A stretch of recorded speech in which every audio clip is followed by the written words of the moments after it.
Factores geográficos. La geopolítica, como disciplina científica, es la rama de la ciencia política que estudia al Estado como una realidad espacial y se ocupa de la influencia de los factores geográficos, en su más amplia concepción, en la generación de efectos políticos. Es una ciencia instrumental en la medida que apoya a estadistas y estrategas para definir la política internacional e interna, en temas de seguridad y desarrollo. Su objeto científico se deriva de los correspondientes a la ciencia geográfica y a la ciencia política, en la relación que existe entre ambiente natural y poder. Los factores geográficos son elementos fundamentales de poder, pueden constituir fortaleza o debilidades para los estados, según su capacidad o potencial de producir efectos en el logro de sus objetivos. Un territorio grande o pequeño, la disposición o ausencia de abundantes minerales de valor estratégico, una población mayoritariamente joven o de avanzada edad, la cercanía o no al mar, la existencia o falta de amplias redes hidrográficas, todos estos temas son fundamentales en la evaluación del poder de los estados. Cuando se realice el estudio del poder, se podrá observar cómo los fundamentos del poder nacional hombre, territorio e instituciones, son puestos en valor o depreciados por los factores, elementos dinámicos que reflejan. El profesor Héctor Gómez Rueda asegura que la geopolítica se encarga de examinar determinadas situaciones geográficas, con óptica política, a fin de extraer conclusiones de aplicación práctica, para orientar una conducta política. El método deductivo propio de la geografía y el inductivo deductivo propio de la política deben ser aplicados. El estudio de los factores geográficos, que inciden en los procesos políticos, conduce a la formulación de teorías que, debidamente estructuradas, deben servir, según Luis Romo, para, 1. Predecir acontecimientos sobre la base de hechos que han sido constatados en el pasado y en el presente, y 2. Permitir la derivación de las leyes que rigen las relaciones cuantitativas que caracterizan a los fenómenos incluidos en el sistema bajo investigación. Factores geofísicos. El estudio del espacio natural corresponde a la geografía física, que comprende varias disciplinas especializadas que son responsables de analizar la geomorfología, las formas del relieve de la superficie terrestre, la orografía, la descripción y estudio de las montañas, la hidrografía, las aguas continentales, como los ríos y sus cuencas, los lagos y aguas subterráneas, la oceanografía, los mares y océanos, así como los perfiles costaneros, la biogeografía, con sus ramas fitogeografía y la zoogeografía, las plantas y los animales, y la climatología. El producto de los estudios de estas ramas de la geografía sirve como insumo para los trabajos de los analistas geopolíticos. Geomorfología. Zonas montañosas. De la influencia de la topografía, en la forma de organización social y política de los pueblos, se han ocupado filósofos y geógrafos a lo largo de la historia. Aristóteles vinculaba los terrenos altos de clima frío con el valor y amor a la libertad de sus habitantes, del mismo modo que les atribuía ciertas limitaciones intelectuales. Montesquieu fue, en su época, quien más atención dio a estos asuntos. Para este autor, en los países montañosos puede conservarse lo que se tiene y hay poco que conservar. La libertad, es decir, el gobierno de que se goza es el único bien que merece defenderse. Reina, pues, más la libertad en los países quebrados e intransitables que en los otros más favorecidos. Según este autor, al encontrarse protegidos de invasiones y conquistas, los montañeses suelen conservar gobiernos moderados, además, sus suelos, al ser poco fértiles, no proveen a los invasores los recursos necesarios para sostener una campaña, por consiguiente, siendo más difícil hacerles la guerra y más arriesgado emprenderla, son menos necesarias entre ellos las leyes que tienen por objeto la seguridad del pueblo.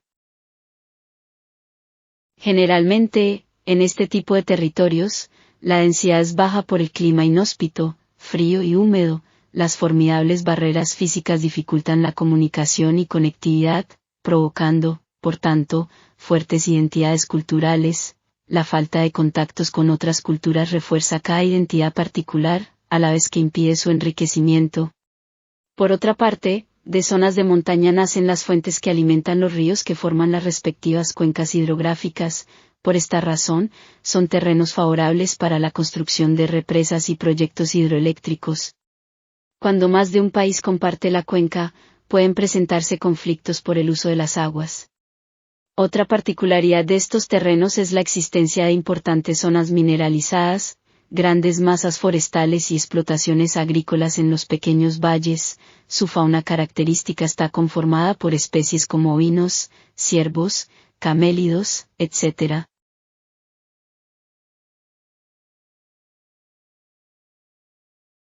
La influencia política en zonas montañosas en el planeta puede variar significativamente dependiendo de la región y el contexto específico. Las zonas montañosas presentan desafíos particulares y recursos naturales valiosos que pueden influir en las decisiones políticas y el desarrollo de estas áreas. Las montañas rocallosas se encuentran en el sector occidental de Norteamérica y se extienden en paralelo a la costa desde la Columbia Británica, en el noroeste, hasta Nuevo México, en el suroeste de Estados Unidos. El pico más alto es el Monte Elbert en Colorado, con una altitud de 4.401 metros. Además, estas montañas son hogar de diversas comunidades indígenas, como los Sioux, navajos y apaches, que han habitado la región desde hace mucho tiempo y tienen una conexión cultural y espiritual con la tierra. Los Andes son una extensa cordillera ubicada en América del Sur, cercana al Océano Pacífico. Varios países de la región, conocidos como países andinos, comparten esta cadena montañosa. La región de los Andes es conocida por su intensa actividad volcánica y sísmica, lo que ha dado lugar a la formación de grandes ríos, incluyendo el famoso río Amazonas. Los Andes han sido el hábitat de diversas y grandes civilizaciones y culturas indígenas a lo largo de la historia, como los incas, los quechuas, los aymarás y otros grupos étnicos. Estas culturas indígenas han dejado un importante legado cultural y arqueológico en la zona. En la cordillera de los Andes se encuentran varias ciudades importantes, como Bogotá en Colombia, Quito en Ecuador, Medellín en Colombia, Cusco en Perú y La Paz en Bolivia. Estas ciudades han sido centros políticos, culturales y económicos en sus respectivos países y tienen una rica historia y patrimonio cultural. Los Alpes son una cordillera situada en el centro de Europa, abarcando territorios de varios países, incluyendo Francia, Alemania, Italia, Suiza y Austria. Estos picos montañosos forman una importante barrera natural entre el norte y el sur de Europa. Los Alpes son una fuente crucial para el nacimiento de varios ríos importantes en Europa, como el Rin, el Ródano, el Po y el Danubio, que desempeñan un papel esencial en el suministro de agua y el transporte en la región. A lo largo de la historia, los Alpes han sido el hogar de varios pueblos y culturas, incluyendo los borgoñones, lucos, lombardos, helvecios, germánicos e itálicos, cada uno dejando su huella en la historia y la cultura de la zona. La cordillera de los Alpes tiene una rica diversidad cultural y ha sido un lugar de encuentro y fusión de diferentes tradiciones y etnias a lo largo de los siglos. Los montes Himalaya son una imponente cordillera situada en el sur de Asia, abarcando territorios de países como Nepal, Bután, India, Pakistán y China. En los Himalayas nacen ríos de gran importancia para la región y sus poblaciones, como el río Ganges e Indo, que proveen de agua para el riego y el consumo humano, y son fundamentales para la agricultura y el desarrollo económico. Esta cordillera es hogar de diversos grupos étnicos y religiones, incluyendo poblaciones hindúes, musulmanas, budistas y sikhs. Estas comunidades han coexistido durante siglos en esta región montañosa y han influido en la cultura y la historia de la zona. El macizo oriental africano es una importante cadena montañosa ubicada en el este de África, abarcando territorios de países como Etiopía, Kenia, Tanzania, Sudán del Sur, Sudán, Uganda y Burundi. Este macizo se caracteriza por tener mesetas y albergar grandes lagos, como los lagos Alberto, Victoria, Tanganica y Naiase, que son vitales para la vida y el desarrollo económico de la región. Una de las características más notables del macizo oriental africano es que en él nace el río Nilo, uno de los ríos más largos del mundo y de gran importancia histórica y cultural para las civilizaciones que han florecido a lo largo de su cauce. La región también es conocida por ser una zona de intensa actividad sísmica debido a la presencia de la Gran Fractura o Valle del Rift, que es considerada el mayor accidente geográfico del planeta. Esta fractura se extiende desde el Mar Muerto hasta Mozambique y ha sido un área de interés geológico y científico debido a su formación y actividad tectónica. El macizo oriental africano tiene una gran importancia tanto en términos geográficos como culturales y ecológicos, y ha sido el hogar de diversas comunidades y culturas a lo largo de la historia. Su belleza natural y su diversidad biológica lo convierten en una región única y significativa en el continente africano. Conflictos políticos que enfrentan las zonas montañosas alrededor del mundo. Resistencia ante el poder centralizado. Las zonas montañosas, debido a su protección y aislamiento geográfico, han sido áreas donde los estados centralizados han encontrado dificultades para ejercer su autoridad y hacer cumplir sus decisiones. Esto ha llevado a la preservación de culturas y tradiciones locales y a la aparición de regionalismos. Utilización de áreas montañosas en conflictos. Las zonas montañosas han sido utilizadas como refugio y base de operaciones para grupos rebeldes y pueblos débiles que buscan enfrentar a poderes políticos y militares más fuertes. Estos lugares ofrecen ventajas defensivas y facilidades para resistir o evadir ofensivas en conflictos internos. Patria del regionalismo. Las regiones montañosas han sido consideradas como la patria del regionalismo, ya que en estas áreas, las culturas, idiomas, costumbres y tradiciones locales tienden a conservarse con mayor tenacidad que en otras regiones más accesibles. Ejemplos de esto incluyen pequeños estados o principados montañosos como San Marino, Mónaco y Andorra, así como otras regiones como Montenegro, Nepal, Sikkim, Bután, Cachemira y el Tíbet. Fronteras naturales y políticas. Las zonas montañosas pueden funcionar como fronteras naturales que se convierten en límites políticos estables. Esta situación se ha dado en diversas regiones, como los Pirineos, los Urales y los Balcanes.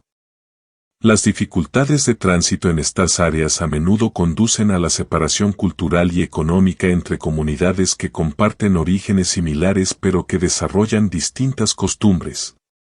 En resumen, las zonas montañosas han desempeñado un papel importante en la configuración de la política y la sociedad en diferentes partes del mundo.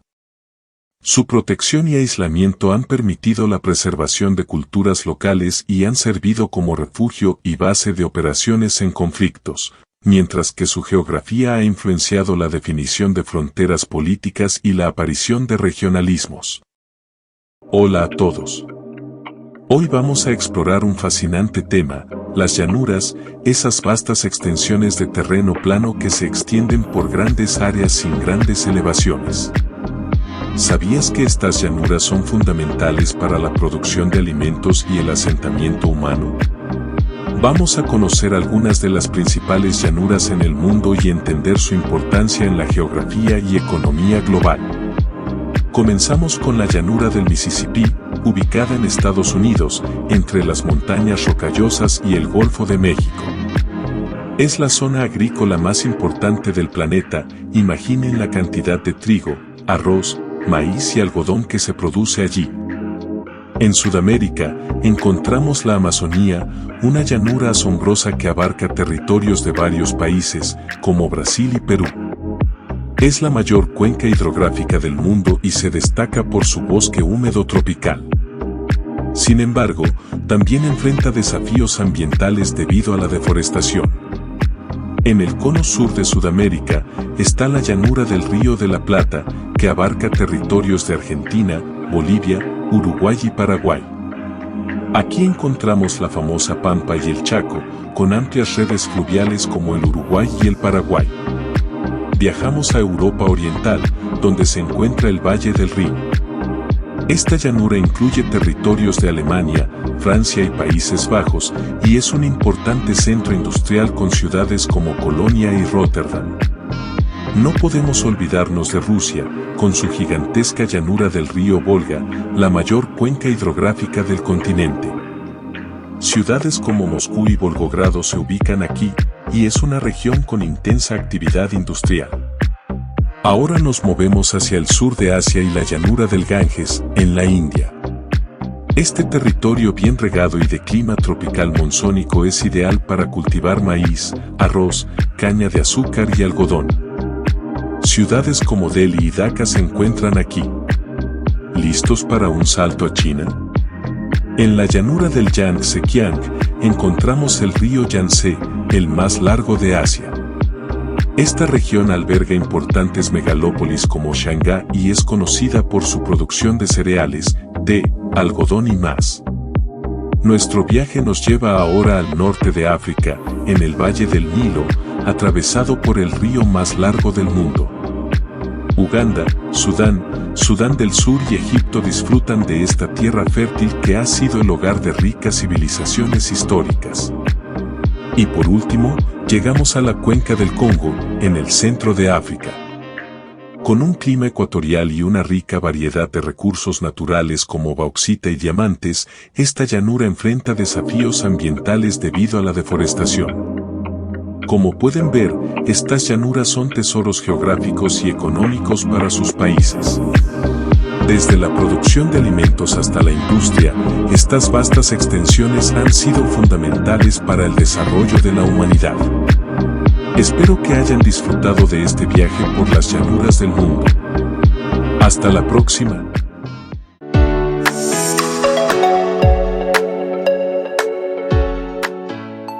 Son zonas caracterizadas por la aridez, donde la evaporación supera la lluvia. Esta condición dificulta su poblamiento, sin embargo, gracias a la riqueza petrolera, algunos países árabes han construido en estos ambientes naturales grandes urbes, con sofisticadas infraestructuras. El desierto más grande es el de Sáhara, ubicado en el norte de África, tiene varias zonas montañosas y presenta grandes oscilaciones térmicas, entre 0 grados y 55 grados centígrados. Existen algunos oasis, donde se practica algo de agricultura y ganadería. Sus habitantes son nómadas beduinos. Bereberes y tuaregs se dedican al pastoreo de cabras, ovejas, camellos y dromedarios. En el desierto de Kalahari, ubicado en África del Sur, en territorios de Sudáfrica y Botsuana, viven pueblos nómadas bosquimanos, dedicados a la caza y recolección. El desierto de California.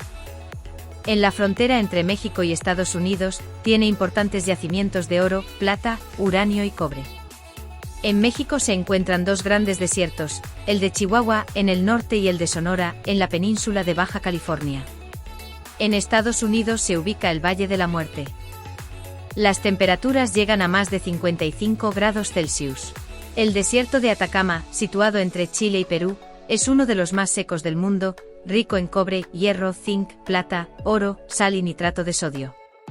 La Patagonia, al sureste de Argentina, azotada todo el año por vientos muy fuertes y fríos. Es una zona petrolera y de explotación de ganado lanar. Las zonas montañosas y las llanuras tienen muchas características comunes, pero las diferencias se establecen especialmente por el tipo de cubierta vegetal. Por esta razón, llanuras en zonas templadas, selváticas o desérticas influyen de manera diferente en la política y la estrategia, son además escenario de conflictos de naturaleza específica. En las selvas amazónicas, por ejemplo, los principales problemas derivan de la deforestación del bosque húmedo tropical. Mientras que en los desiertos norteafricanos se desarrollan luchas encarnizadas, entre grupos de distintas etnias y religiones, por el control de recursos minerales estratégicos. En temas militares, las selvas se prestan mejor para las guerras de baja intensidad y son preferidas por fuerzas insurgentes, como ha sucedido en las provincias amazónicas de Colombia. En cambio, en el desierto, por la falta de protección, se pueden producir grandes batallas con fuerzas regulares, especialmente con formaciones de unidades blindadas, en las modalidades de las guerras árabes-israelíes. Los ríos han desempeñado un papel preponderante en el desarrollo de los pueblos y en la configuración de sus territorios. Grandes civilizaciones nacieron en las cuencas de los ríos Nilo, Tigris, Eufrates, Ganges, Indo y Yangtze. Por su fácil identificación en el terreno. Los ríos han sido utilizados para trazar fronteras, los ríos navegables han sido medios fundamentales de comunicación y transporte, han integrado pueblos y construido o caracterizado naciones. En el caso de Francia, es evidente que la orientación de los cauces facilitó la conformación de un Estado centralizado. Igual sucedió con Rusia, cuyo sistema fluvial irradió el poder de Moscú hacia las áreas periféricas.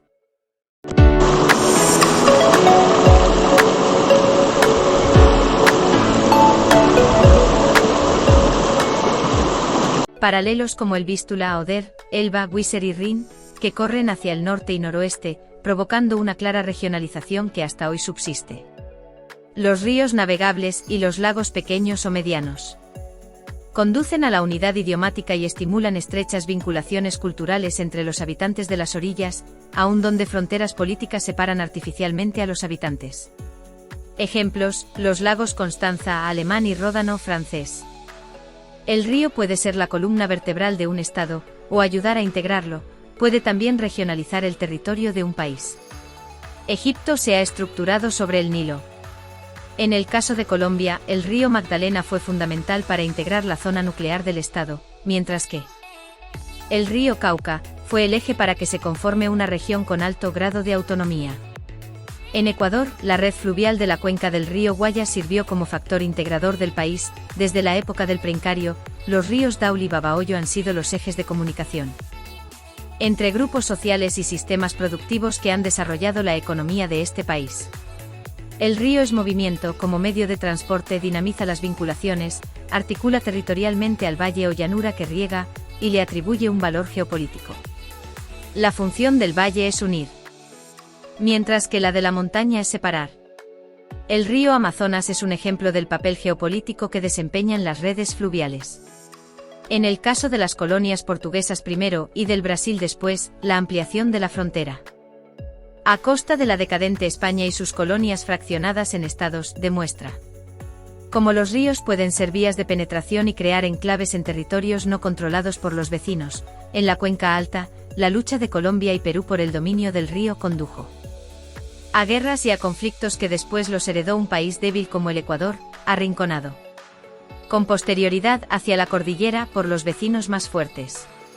En la actualidad, en cambio, la gran red hidrográfica del Amazonas, junto a la del Orinoco, son consideradas como factores articuladores de la integración física de los países ribereños. Otro ejemplo de la importancia geopolítica de la hidrografía fluvial son las disputas entre los 11 estados que participan de la cuenca del río Nilo. En 1929, todavía bajo control británico, se firmó un acuerdo otorgando a Egipto alrededor de 50,000 millones de metros cúbicos sobre un total de 84,000 y el derecho a vetar la construcción de cualquier embalse en el territorio de otro país ribereño. En la actualidad, Etiopía, un país sujeto a frecuentes sequías y hambrunas, ha construido 3 presas en afluentes del Nilo Azul y Uganda una en el Nilo Blanco, lo cual ha motivado la reacción egipcia, que ha declarado que no descartará el uso de las armas en caso de que sus derechos se vean afectados. Un caso dramático es el de los ríos Aemyu Daria y Sir Daria, que alimentan el mar de Aral y fueron trasvasados por la Unión Soviética en la década de los años 60 para regar cultivos de arroz, melones, cereales y en especial de algodón. Esta práctica incrementó la desertificación de la región y provocó una de las peores catástrofes ambientales del planeta. Tras la caída de la URSS, Kazajistán y Uzbekistán, ribereños de lo que queda del mar de Aral, están enfrentadas por el uso del agua con Kirguistán y Tayikistán, por cuyos territorios transcurren los ríos que lo alimentan. Hidrografía marítima. El mar ha jugado un papel importante en la geopolítica mundial. Fue el camino abierto para el descubrimiento, la aventura, el comercio, la conquista y subyugación de pueblos y naciones. Gracias al desarrollo de los medios de navegación, las culturas se encontraron y enriquecieron, pero también en muchas ocasiones se enfrentaron.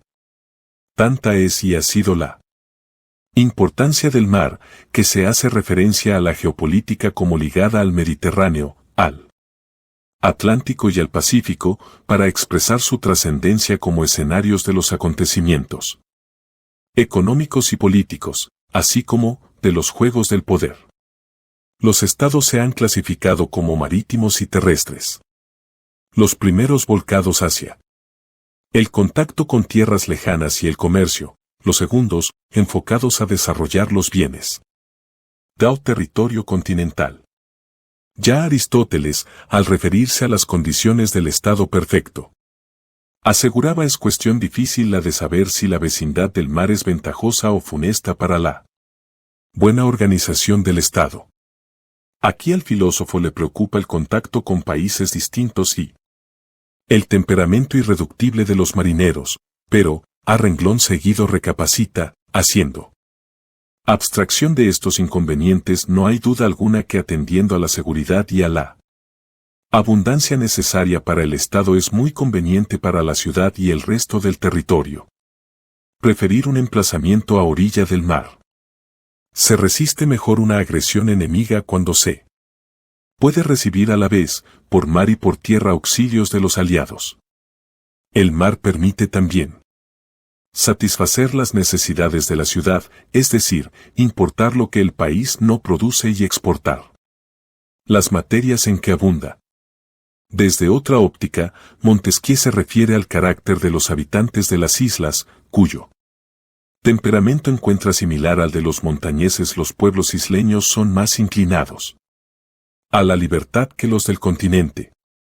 Las islas tienen por lo general poca extensión, es difícil emplear en ellas una parte del pueblo en oprimir a la otra. El mar separa a los isleños de los grandes imperios y la tiranía no puede darse la mano. El mar detiene a los conquistadores. Los insulares no sufren la suerte de los vencidos y conservan más fácilmente sus leyes. 161.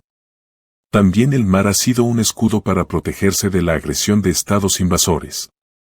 La capacidad defensiva, apoyada en ese formidable obstáculo, se reforzaba. Por esa razón, antiguamente, para fijar la extensión del mar territorial, los argumentos se refirieron generalmente a la seguridad.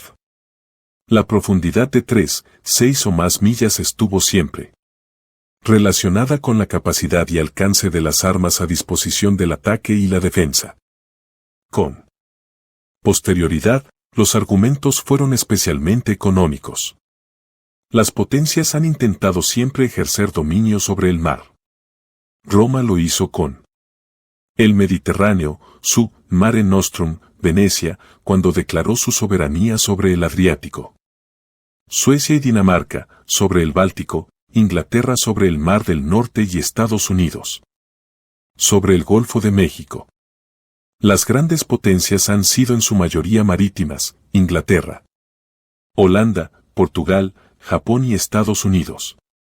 Cabe señalar que, en forma similar a la de los montañeses, los insulares aman la libertad y viven protegidos por la formidable defensa del mar. El mar separa a las islas de potencias expansionistas que pretendan ocuparlas. Otro tema, relacionado con la influencia geopolítica del mar, se refiere a los estados mediterráneos, o enclaustrados, y su lucha por buscar una salida al mar. En América, a fines del siglo XIX, Bolivia perdió su mar y zona costera en la Guerra del Pacífico, y hasta el momento, pese a las declaraciones de integración y solidaridad, no se concreta una solución al problema, porque choca con los intereses geopolíticos de Chile y Perú. El caso de Rusia es diferente, pero guarda algunas similitudes. Su geopolítica ha estado vinculada con la necesidad de salir a mares de aguas calientes para no quedar aislada en los fríos inviernos. Al respecto, es muy significativa la frase atribuida a Pedro el Grande. Cuando conquistó las provincias sueco-bálticas no busco tierras, busco mar. Por esta razón, el enclave de Kaliningrado fue un trofeo especial para la Unión Soviética, victoriosa en la Segunda Guerra Mundial. Un tema, igualmente importante, es el de los glacis continentales, por los que han luchado los estados isleños y las potencias marítimas como una medida importante para su seguridad y desarrollo. Esta figura se refiere a una posición continental como base de proyección del poder. Inglaterra lo tuvo en la Bretaña, como cabeza de plaza continental.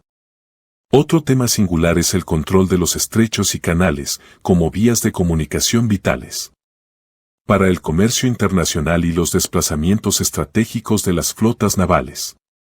Los Pasos de Hormuz, Malaca, Gibraltar, Panamá y Suez han sido escenarios de competencias hegemónicas. Inglaterra construyó su enorme imperio, en gran medida, gracias al dominio de las rutas marítimas, mediante el control de los estrechos y canales y la colocación de sus bases navales en sitios estratégicos. La oceanopolítica ha sido materia de preocupación especialmente de las fuerzas navales y sus institutos de investigación.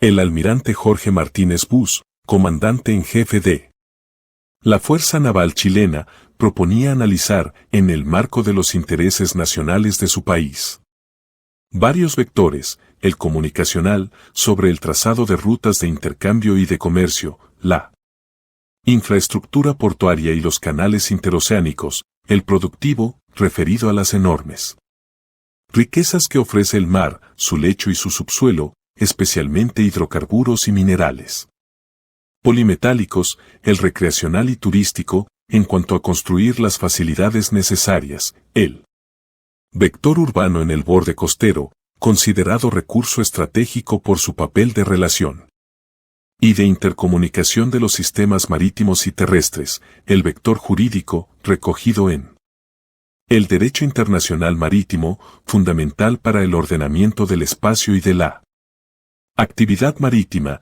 y el vector del poder naval, es decir, el fundamento humano y material, sobre el cual se articula y se desarrolla una estrategia naval en apoyo a la política nacional y al derecho, ya que ninguna de estas creaciones humanas puede desarrollarse y sostenerse desde una posición desprovista de poder que permite que se cumpla con las normas jurídicas.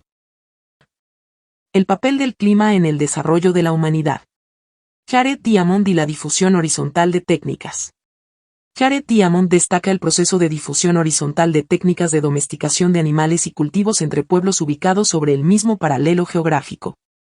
Su relación con el clima es que establece que estos pueblos presentan similitudes en sus patrones climáticos, lo que facilitó el intercambio de conocimientos y avances tecnológicos. El avance cultural y geográfico de las primeras civilizaciones. Las primeras civilizaciones en Medio Oriente se extendieron con rapidez hacia Europa y Asia debido a patrones climáticos similares que favorecieron la comunicación y los intercambios culturales. América y su desarrollo diferenciado. Por el contrario, en América, la naturaleza vertical y compleja de la geografía dificultó la comunicación entre civilizaciones, lo que limitó su extensión y contacto con otras culturas. Opiniones de filósofos, geógrafos y políticos sobre la influencia del clima. Aristóteles consideró que los pueblos que habitaban en climas fríos en Europa eran valientes, pero inferiores en inteligencia e industria. Montesquieu sostenía que los pueblos orientales sufrían de cierta pereza espiritual debido al clima, mientras que el carácter del pueblo japonés era atroz y el pueblo indio era compasivo. Maurice Duverger planteó que existía una relación entre las zonas climáticas y los niveles de desarrollo, siendo las zonas templadas las de mayor desarrollo y las zonas glaciales, tropicales y desérticas las de menor desarrollo. Vicens Vives observó que los núcleos de civilización y grandes imperios se encontraron en zonas templadas entre el trópico de Cáncer y los 60 grados de latitud norte. Algunas consecuencias del cambio climático según investigaciones. Reducción o desaparición de caudales en superficie y subterráneos. Elevación de la frontera agrícola y conflictos por el uso del agua. Incremento de la migración hacia zonas altas y problemas de abastecimiento de agua para la población. La catástrofe medioambiental amenaza la supervivencia y acceso limitado a medios básicos de vida. Impacto del cambio climático en el mundo. Deshielo de glaciares provocando inundaciones. Disminución de la producción de cultivos y hambrunas.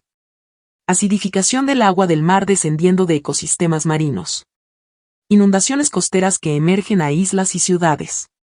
Aumento de muertes por desnutrición y estrés térmico. Desplazamientos masivos de personas y riesgo de extinción de especies. Las consecuencias sociales y políticas del cambio climático. Amplificación del sufrimiento humano a través de tormentas catastróficas y pérdida de tierras arables. Inundaciones costeras surgiendo áreas densamente pobladas y provocando migraciones involuntarias. Inestabilidad social y crisis regional debido a los impactos del cambio climático. Aumento de la intolerancia y atracción hacia ideologías extremistas en situaciones desesperadas. Explotación de la inestabilidad social por elementos criminales. Conclusiones. El clima ha influido en la historia de la humanidad al facilitar la difusión de técnicas y conocimientos entre pueblos con patrones climáticos similares. Las condiciones climáticas han sido un factor determinante en el avance cultural y geográfico de las civilizaciones. Las consecuencias del cambio climático son diversas y derivadas tanto al medio ambiente como a la sociedad. La urgencia de tomar medidas eficaces y coherentes para mitigar y adaptarnos al cambio climático es cada vez mayor. Gracias por su atención.